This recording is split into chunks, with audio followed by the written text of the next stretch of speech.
Hi there, everyone. You're watching Mining 901, and I am Abu Rengbi.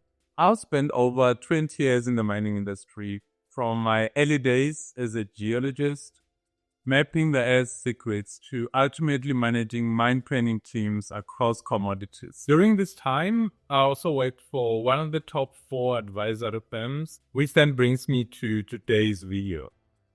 Working for an advisory company such as your Deloitte, PwC, or EY as a mining professional is a truly empowering experience. Some professionals started these firms and choose to finish their careers there, while others leave industry roles to join advisory firms in search of a more challenging work environment. That I can promise you that bit is true.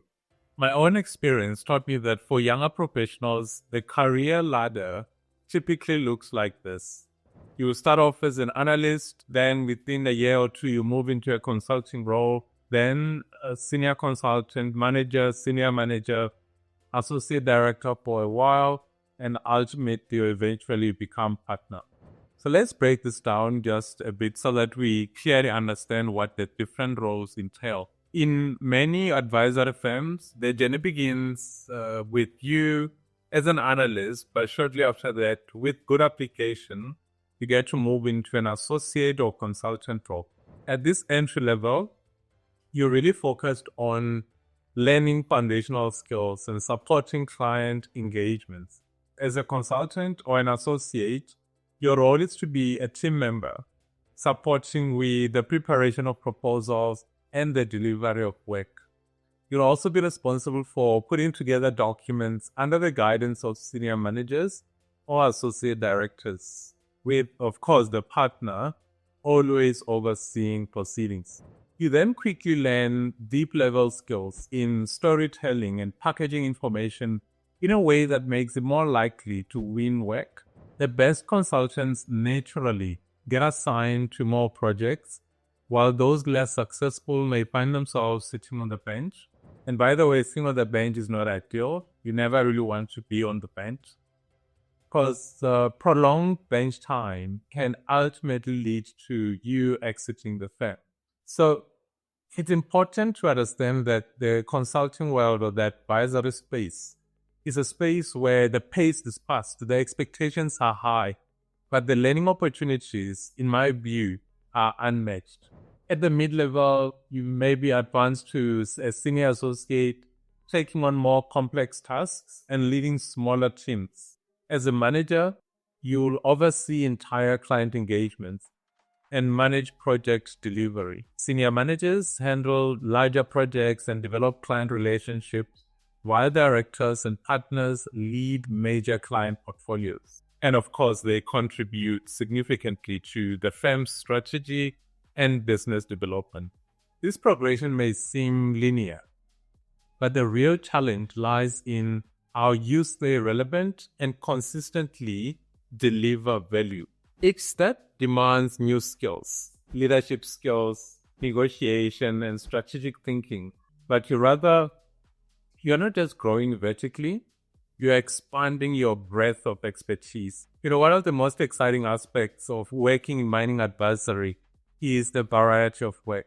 As a mining professional, you'd work on anything remotely related to mining, ranging from auditing to strategy work to valuation projects. And of course, there'll be lots and lots of site visits. Hopefully, there will be lots of those, because you need as many site visits as you can get, particularly as someone who's never worked in the industry. This process ensures that you become a jack of all trades. But here's the flip side. Being a jack of all trades sometimes means you don't get to specialize. For some, this can be a con. If they prefer your deep, very focused work that ultimately develops expertise. But again, like most things, it all depends on your outlook and ultimately on what you want to do with your career. Now, let's talk a bit about the pros and cons of this life of an advisory consultant.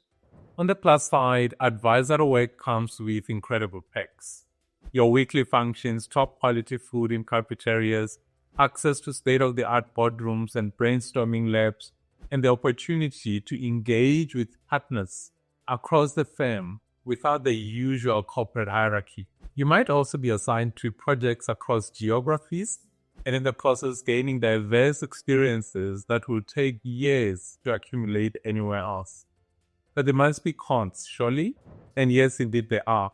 The pressure to perform is relentless. Your performance is continuously assessed by multiple stakeholders, not just your direct supervisor. The hours can be long and the expectations to deliver consistently high quality results never eases.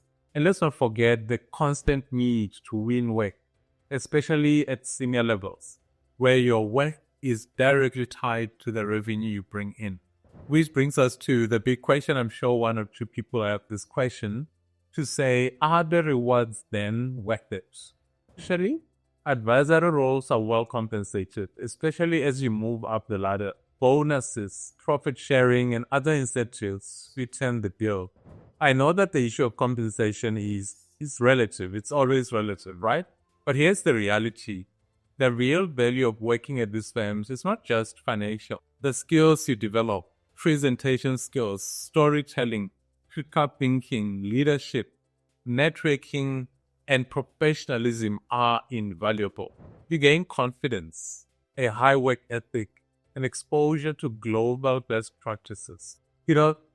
Someone who has worked successfully at one of these firms, in my view, is more likely to transition into a better industry role and probably dominate their space. So the next question will be, how do I land such a role? So the recruitment process is not easy, I must say. It involves psychometric tests, multiple interviews, and rigorous performance reviews once you're in that are conducted by committees. You'll be assessed by every associate director and partner you interact with. So it's absolutely vital to make a good impression across the board, not just with your direct supervisor. Performance reviews are tough, they're rigorous, especially if you are not great with people. Your ability to collaborate, build relationships, and consistently deliver value matters. So before joining any of these advisory firms, ask yourself this: is this the right path for me? The work is demanding, the expectations are high, but the experience can be transformative. And while the financial rewards are attractive, what you learn, how to think critically, how to manage teams, lead projects, and build networks is, in my view, far more valuable. That's not to say you won't be well remunerated. You will. But the greatest reward is the professional growth and opportunities that follow. That's it for this episode.